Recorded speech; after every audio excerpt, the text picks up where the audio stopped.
Nesta sexta-feira, morreu Alexei Navalny, principal figura da oposição na Rússia. A informação foi divulgada pelo serviço penitenciário local, mas a causa da morte, assim como as suas circunstâncias, ainda estão sendo determinadas.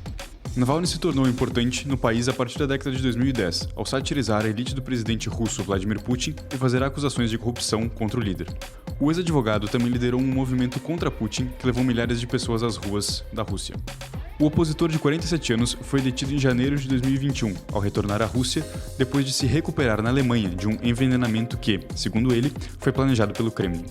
Navalny foi condenado a 19 anos de prisão por extremismo. Alexei Navalny, opositor russo e principal adversário do Kremlin, morreu nesta sexta-feira na prisão do Ártico, em que cumpria uma pena de 19 anos de prisão. A informação foi divulgada pelo serviço penitenciário em um comunicado. O texto detalha que Navalny passou mal após uma caminhada e que as causas da morte estão sendo determinadas. O porta-voz do Kremlin, Dmitry Peskov, disse que o presidente da Rússia, Vladimir Putin, foi informado sobre a morte de seu principal crítico e afirmou que o serviço penitenciário trabalha nas verificações e esclarecimento da causa da morte. Mesmo com a detenção, Navalny continuou com força em seu posicionamento contra o líder russo, especialmente no que diz respeito à invasão da Ucrânia. O Direto ao Ponto de hoje aborda quem era Navalny, a sua importância na Rússia e como a morte dele pode impactar a oposição e a própria sociedade russa, que vê no horizonte mais um mandato de Putin pela frente. O entrevistado é o analista de relações internacionais com foco em segurança internacional e diretor de pesquisa do ISAP, Felipe Dalcin. Eu sou Lucas Kesk e seja bem-vindo a mais um episódio.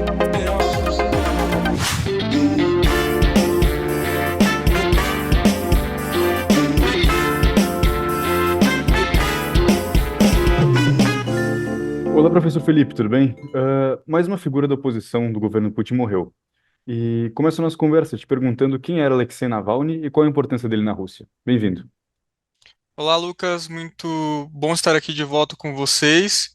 Felizmente, para falar de mais um tema pesado, mas é isso, né? Acho que são temas que têm que ser analisados e eles podem influenciar as relações internacionais, no caso, a política dentro da Rússia. Então, Alexei Navalny, né? Não sei se essa é a pronúncia certa, porque a gente não fala russo, eu pelo Sim. menos não falo russo, então a gente talvez erre, mas ele é uma pessoa que ele vem angariando muita atenção, sobretudo depois de 2010. Ele Uhum. tem formação como advogado, mas ele ganha realmente eloquência depois de 2010, quando ele começa a fazer uma série de protestos contra o governo Putin e toda a elite que governa a Rússia, ou que tem poder econômico e político na Rússia, Uhum. através das alianças com o Putin. Ele até mesmo comparava a liderança do Putin com as lideranças dos czares na Rússia imperial. Por quê? Uhum. Porque a Rússia funcionou por muito tempo na sua era imperial, os czares, como se fosse um feudalismo, ou seja, você tinha um senhor feudal e, digamos assim, você tinha um sistema de suzerania e vassalagem, ou seja, Uhum. esses senhores feudais abaixo do grande senhor feudal, eles deveriam atribuir, dar tributos, ganhar poder, dar poder para esse grande senhor feudal, esse rei, esse imperador, Uhum. que, em concessão disso, dava ao lugar para esses outros, digamos assim, governantes, na época do feudalismo, certos poderes por certas regiões. Então, ele sempre fez essa comparação com o Putin, com o feudalismo, e ele sempre foi muito crítico ao regime oligárquico no sentido também da corrupção dentro das estatais russas. Então, Uhum. ele sempre, digamos assim, fez campanhas muito gigantescas contra as corrupções nas estatais russas, mas ele realmente, digamos assim, ganha muita atenção quando ele começa a criticar, digamos assim, a política dentro da Rússia, a democracia russa, falando de que as eleições na Rússia são forjadas, de que as lideranças políticas que são contra o Putin, contra, digamos assim, o establishment criado ao redor de Vladimir Putin, elas são elas são escanteadas do poder, né? Isso Uhum. realmente acontece, né? Mas é isso. Ele é uma pessoa que ele surge como a principal liderança anti-Putin na Rússia. Certo. E justamente, além dos que já foi citado por ti, te pergunto se tem algum momento específico, algum momento chave, aliás, da liderança do Navalny, que foi marcante na oposição ao Putin nos últimos anos, que tu gostaria de destacar? Acredito que o principal movimento de político que o Navalny fez, Lucas, foi no sentido, principalmente ali de depois de 2010, 2011, 2012, ele conseguia, através da sua capacidade de diálogo com certa parcela da população russa, fazer uma série de protestos. Para você ter Uhum, uma ideia, em um protesto que ele organizou anticorrupção, anti esse estabelecimento político na Rússia, ele conseguiu reunir milhares de pessoas e o governo russo prendeu mais de 10 mil pessoas, ou seja, uhum, é uma quantidade significativa. Mas a gente tem que ver que quando ele consegue concorrer a uma eleição em Moscou, se eu não me engano, para a prefeitura de Moscou, ele só consegue 20% dos votos, né? Então, por mais uhum, que ele seja a principal liderança, ou fosse, né, agora que ele faleceu, a principal liderança de oposição na Rússia, o povo russo em si, eles têm uma visão diferente de liderança do que a gente tem aqui no Ocidente, né? A gente somos todos herdeiros da Revolução Francesa, de certa maneira somos todos herdeiros também da Revolução Americana, no sentido de uma uhum. democracia em que você tem o legislativo, o executivo e o judiciário com poderes que se dizem balanceados, né? Sim, Prometem ser balanceados, mas na Rússia você tem uma tradição desde a época do czares, depois a gente tem que lembrar da União Soviética, em que o povo russo ele está muito acostumado com lideranças fortes, ou seja, sim. lideranças até mesmo no sentido de serem lideranças patriáticas, né, do teu pai, de ser teu grande pai, o grande protetor. Uhum, Então, apesar de tudo, apesar das todas as denúncias que a gente tem de corrupção, que a gente pode ter denúncias do Putin realmente como os próprios russos falam, né, que é uma democracia administrada, ou seja, uma democracia, digamos assim, que é controlada realmente pelo executivo, pelo poder do Putin, ela sofre, digamos assim, ela tem, perdão, grande apoio da massa russa. uhum, Lucas, até que as últimas campanhas, perdão, as últimas campanhas não, as últimas levantamentos de popularidade do Putin na Rússia, né, feito até por órgãos independentes internacionais que não teriam por que puxar a sua sardinha para o Putin, uhum, esses órgãos vêm falando para a gente, Lucas, que a popularidade do Putin é acima de 80%, chega a 85%. Ou sim. seja, o modo como o russo médio, né, ele vê a política, ele é diferente do que talvez a gente vê a política aqui no Brasil, que o americano ele vai ver lá nos Estados Unidos, que o europeu ele vai ver na França, na Alemanha e por aí vai. Claro. Então a gente tem que levar esse ponto em consideração. Mas isso não tira o fato realmente né, mais uma vez, de que o Navalny, né, ele representou, né, uma grande, digamos assim, ruptura da política russa, ao passo que ele conseguiu sim chamar a atenção como alguém que é, digamos assim, oposição, ou chegou a Uhum. ser a oposição mais forte da história ao Putin, né? Certo. Bom, acho que um fato interessante, uma ação interessante para a gente fazer nesse momento é, além da agora das já, como já citado por ti, professor, os fatos que catapultaram o Navalny até a sua reconhecimento, né, tanto nacional quanto fora da Rússia, vale, enfim, lembrar como ele acabou sendo preso e, bom, como começaram essas discussões e as denúncias, inclusive, de países de fora da Rússia, países estrangeiros, denunciando a Rússia e o governo do Putin para suas ações em relação ao Navalny. Então, em 2020, ele foi envenenado com algum agente, feito por algum agente russo envenenado de alguma forma, que não se tem muitos detalhes sobre.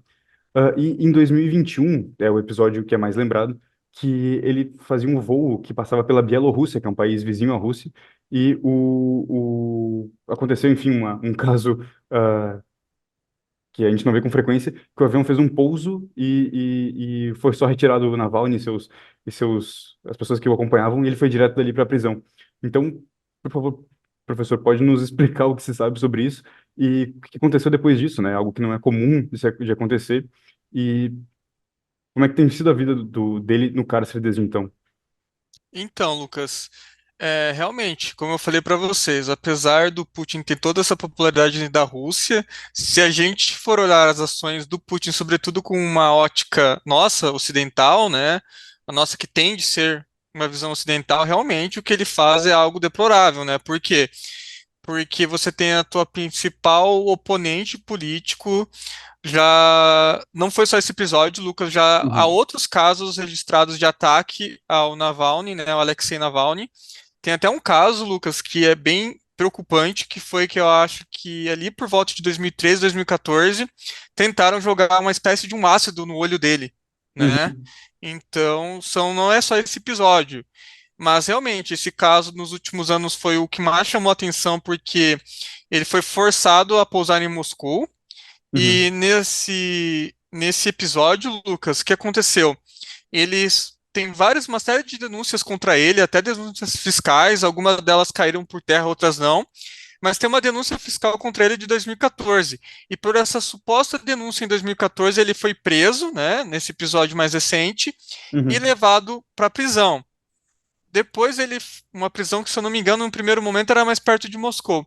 Posteriormente, Lucas, ele foi enviado para uma prisão ali no Ártico, praticamente no Ártico, ou no Ártico mesmo, né? Numa Uhum. prisão que era, na época da União Soviética, uma prisão dos anos 60, uma prisão soviética que era feita realmente para que as pessoas trabalhassem de um modo forçado, e as pessoas que viviam nessa prisão, e há muitos relatos que talvez funcionem ainda assim, Lucas, a gente não tem muito registro disso, mas que essas pessoas podem sofrer uma série de digamos assim, de processos que podem se dizer que são torturas. Sim. Então, os próprios advogados do Alexei Navalny, eles vão dizer para a gente o seguinte, que ele sofria de vários problemas de saúde, ele não talvez se alimentasse da melhor maneira, que ele era Uhum. privado do sono, que no horário que ele deveria dormir, ele tinha que ouvir música alta ou algo nesse sentido que privava ele do sono.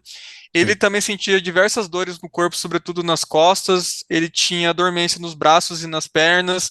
Então, até houve episódios de que muitas pessoas, Lucas, já esperavam que em algum momento ele ia sofrer algum tipo de infarto pelas condições que ele vivia nessa prisão, Uhum. né? E pode ser que esse foi o que aconteceu hoje, né? Com ele, a gente não tem certeza, tem que esperar os laudos sair. E mesmo se Claro. sair o laudo, tem que ver se a gente vai confiar ou não, se eles são Sim. laudos verdadeiros, né?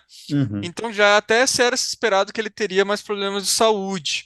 Então as condições eram deploráveis. Nesse espaço que ele vivia, Lucas, as temperaturas às vezes chegavam a menos 26 graus abaixo de zero. Sim. Então não é um lugar, digamos assim, que você habita de uma maneira muito saudável. Não tem como habitar de uma maneira totalmente saudável. As condições que os advogados dele falam pra gente que ele vivia um ambiente muito, muito conturbado mesmo. Sim. Bom, professor, em 2023 agora, ano passado, um Oscar que foi, aliás, um filme que foi, um documentário que foi lançado tratando sobre a vida, sobre a história do Navalny, foi acreditado com um Oscar da categoria.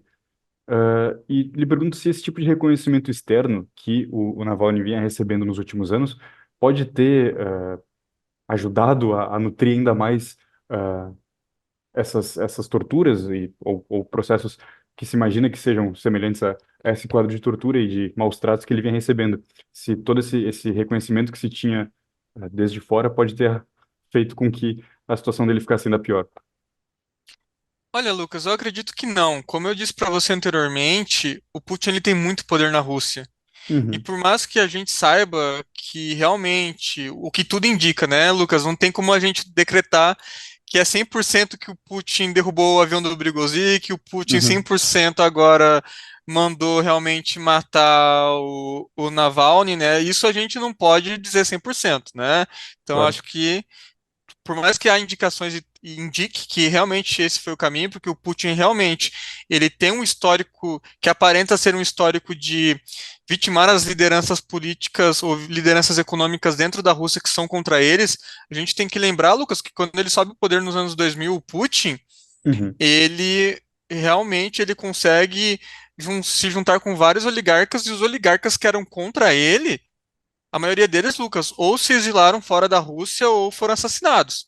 Uhum. Então, a gente tem que lembrar esses episódios, mas, mais uma vez, o apoio popular que o Putin tem na Rússia, a visão de um grande líder que ele tem na Rússia, ele é muito forte. Então, Uhum. para o público interno da Rússia, o impacto é mínimo. Até é esperado, Lucas, se a gente for analisar centros de pesquisa que pesquisam a política dentro da Rússia, que na próxima eleição, né, que é a eleição desse ano, de março desse ano, que Uhum. ele vai se eleger ainda com mais votos do que na última eleição.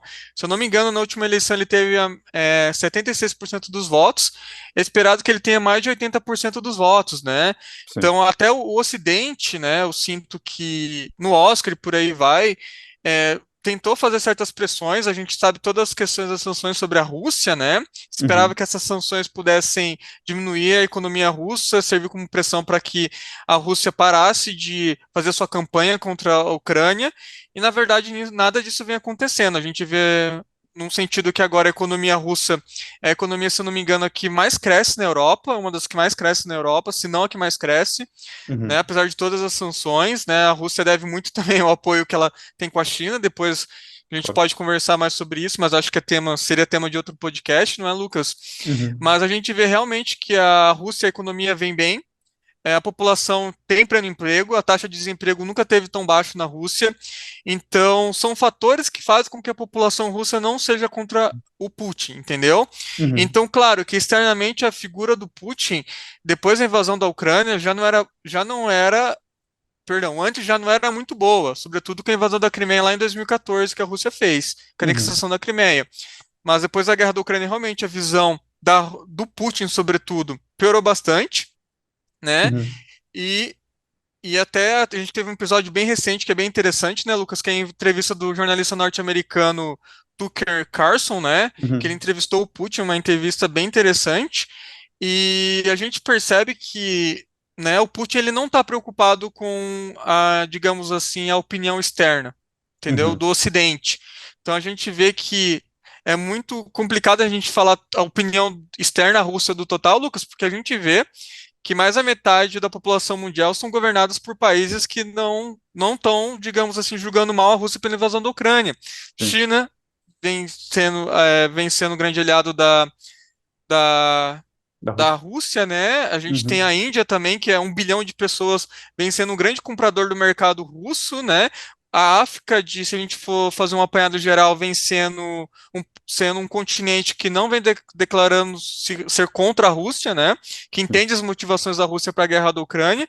Então é isso, a gente vê que tem uma certa divisão até mesmo da opinião mundial, Lucas. A Sim. opinião do Ocidente, dos Estados Unidos, até da mesma da América Latina, da Europa mais, digamos assim, pejorativa ao Putin, enxergando o Putin realmente como um líder autoritário, mas a gente tem outra parcela do mundo que não, enxerga o Putin como um líder forte num país importante como é a Rússia. Sim. Bom, e como a gente já citou falou em vários momentos sobre outros líderes da política, outros líderes da oposição do Putin, aliás, que justamente ou ah, se exilaram em outros países ou justamente vieram a falecer. Teve um que a gente não comentou não muito tempo atrás aqui no Direto ao Ponto sobre a morte do Prigozhin, aquele que fez o levantamento, o levante contra o governo russo, e, enfim, contra todo o governo do Putin. Ah, lhe pergunto então, de novo, como tu citou, o Putin não parece muito preocupado com a opinião externa, mas te pergunto como tudo isso pode influenciar, então, nas sanções, nas ações que o Ocidente pode tomar a partir disso. Se mais essa morte pode influenciar em mais apoio à Ucrânia ou algo do tipo a partir dos Estados Unidos, influenciar, enfim, nas decisões internas de cada país que depois vai, ou da interna da OTAN, por exemplo, que depois vai ter algum impacto na guerra da Ucrânia, por exemplo, ou em alguma outra esfera em que a Rússia se insere. Lucas, essa sua pergunta eu acredito que ela é excelente. Eu acho que essa sua pergunta é o que a gente tem que se pautar mais para analisar as consequências da morte do Alexei Navalny. Por quê? Uhum. A gente está tendo uma eleição muito importante agora, Lucas, nos Estados Unidos.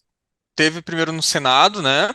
E agora Uhum. vai ter na Câmara dos Deputados nos Estados Unidos a favor de enviar uma quantias bilionárias gigantescas para o apoio da Ucrânia na guerra contra a Rússia, né? E realmente, se a gente analisar a guerra da Ucrânia, Lucas, a Ucrânia está perdendo, né? Ela não está conseguindo, digamos assim, recuperar o território que a Rússia já anexou, que a Rússia está controlando, e a expectativa que a Ucrânia consiga fazer é realmente evitar com que a Rússia conquiste mais territórios. A a Ucrânia realmente conseguir recuperar é muito difícil, Uhum. né? E é muito dito por vários especialistas de relações internacionais. Posso citar aqui o João Mearsheimer, que, na minha opinião, é o principal, talvez, pesquisador de relações internacionais da atualidade, Lucas. Para os ouvintes Uhum. que têm interesse de estudar relações internacionais, eu, eu diria que é uma boa pessoa se pesquisar o que publica o João Mearsheimer.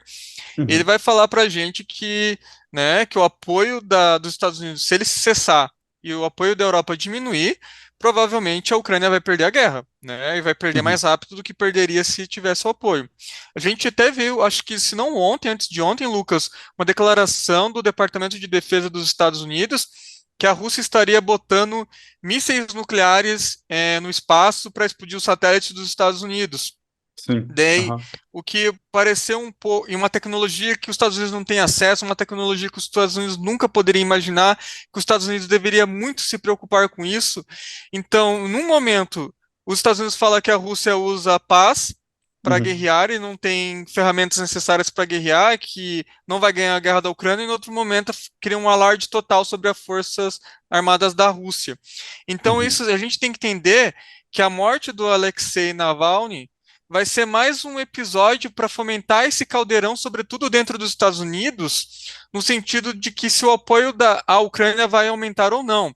A gente tem que no Senado foi aprovado, né, mas a maioria do Senado, se eu não me engano, dos Estados Unidos é democrata, Uhum. mas na Câmara dos Deputados dos Estados Unidos, Lucas, é republicana, ou seja, Uhum. provavelmente não vai passar.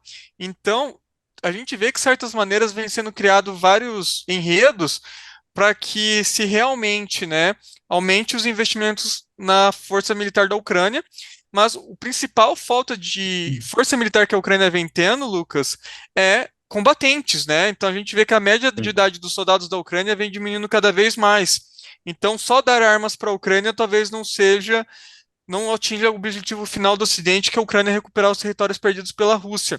Então, Sim. esse é o grande debate hoje, Lucas, eu te diria, nas relações internacionais, sobretudo na segurança internacional, se esse apoio à Ucrânia ele vai realmente sair ou não por parte dos Estados Unidos. Então, acho que a tua pergunta ela é muito excelente nisso, porque a gente pode ter que essa morte do Alexei Navalny seja mais um, digamos assim, um elemento para uma decisão do Congresso americano, das forças políticas dos Estados Unidos de apoiar ou não a Ucrânia, continuar ou não o apoio da Ucrânia na guerra contra a Rússia. Bom, professor, por fim, eu tenho que te perguntar sobre como o Brasil fica no meio disso tudo. O que se pode pensar, enfim, o que se pode esperar a respeito do posicionamento do país, por meio dos seus, enfim, dos seus embaixadores ou mesmo o chanceler e tudo mais, sobre toda essa situação, de novo, sobre a morte do Navalny, mas também sobre todo esse caldeirão, como citaste anteriormente, do momento em que vive a Rússia e das suas relações internacionais. Perfeito, Lucas. Essa é outra pergunta muito importante, porque, né, envolve a imagem do Brasil e como o Brasil enxerga e apresenta como enxerga os episódios que acontecem para dentro da população brasileira, mas também para o resto do mundo, não é? Uhum. Então a gente percebe o seguinte: o governo Lula ele vem sendo muito crítico a Israel na guerra contra o Hamas, né? Uhum. E a gente vê que quando o governo Lula ele critica a Rússia, ele não critica com tanta veemência quanto ele critica o Israel nos ataques que Israel causa na Palestina. É evidentemente, né, que a Uhum. porcentagem de população morta X combatentes se comparar dos ataques que é, Israel faz contra a faixa de Gaza, o número de civis, em porcentagem, ele é muito maior de mortos do que a Rússia faz contra a Ucrânia, né? Uhum. Então, isso é óbvio que isso a gente não pode esconder, né? Tampar o sol com a peneira, e isso é uma realidade. Mas a Claro. gente vê que o governo Lula ele tem evitado de criticar muito a Rússia. Então, por que também o Lula fala disso? Porque o Lula ele vai argumentar, Lucas, que ele quer ver se ele consegue formar um eixo de diálogo, né, um canal de comunicação de diálogo entre o Putin, o Zelensky, as lideranças do Ocidente, né, e o Uhum. Brasil, muitas vezes na sua história, ele consegue ser esse link. Por quê? O Brasil, apesar de ser um país mais ligado ao Ocidente, ele não é um país Ocidente no sentido estar no centro do Ocidente, não ser os Estados Unidos, não ser um país europeu, não é um Claro. país da OTAN, né? Então o Brasil ele consegue, de certa maneira, equilibrar suas relações, ter umas relações bem pragmáticas com os vários lados das relações internacionais. Então eu Uhum. sinto que muitas vezes o governo Lula não critica muito a Rússia, né? E às vezes deveria criticar, e nesse episódio eu acho que talvez valesse a crítica realmente, a morte do Alexei Navalny. Navalny, né? Uhum. E então a gente percebe isso, que o Brasil ele usa esse argumento de querer ser um pêndulo de conversa, um canal de comunicação entre os lados, para não fazer críticas muito assertivas à Rússia, mas mais uma vez a gente tem que lembrar que as críticas do governo Lula são muito assertivas contra Israel, né? E a gente sabe Uhum. que com Israel não tem muita conversa, né? Porque Israel é um aliado dos Estados Unidos, um aliado do Reino Unido, então já tem um eixo pré-estabelecido e a gente já sabe com quem que a Israel vai se aliar e quem vai procurar auxílio. Nesse caso, o Brasil Uhum. não tem muito o que fazer diplomaticamente, né? Então, talvez ali na questão da Rússia e da Ucrânia, o Brasil, o governo brasileiro, o Itamaraty enxerga uma oportunidade maior de comunicação entre os lados, que o Brasil possa sim ter um papel para que a gente espera realmente rogue para que essa guerra da Ucrânia cesse, né? Porque já são várias vítimas e o que a gente mais quer no mundo realmente, né, Lucas, acredito que o desejo de todos nós é paz. Perfeito, com certeza, professor. Acho que nesse momento, inclusive, mais do que, não sei se mais do que nunca, mas mais do que nos anos recentes, com certeza, essa mensagem é ainda mais importante. Então, professor Felipe Dalcin, muito obrigado por participar mais uma vez do podcast aqui do Correio do Povo, do Direto ao Ponto. Não é a primeira vez e com certeza não será a última que tu vai ser convidado. E agradeço mais uma vez e também adianto o agradecimento para as vezes futuras de que vai estar presente aqui com a gente. Muito obrigado e até mais, professor. Eu que agradeço o convite, Lucas, sempre um prazer conversar com vocês. Parabéns pelo excelente trabalho do podcast e Obrigado. precisando, só comunicar. Muito obrigado pela atenção. Tranquilo, muito obrigado, professor. Até mais. Tchau, tchau. O Direto ao Ponto de hoje fica por aqui. Para ouvir outros episódios deste podcast, basta acessá-los no site do Correio do Povo, no YouTube ou no seu agregador de podcasts preferido.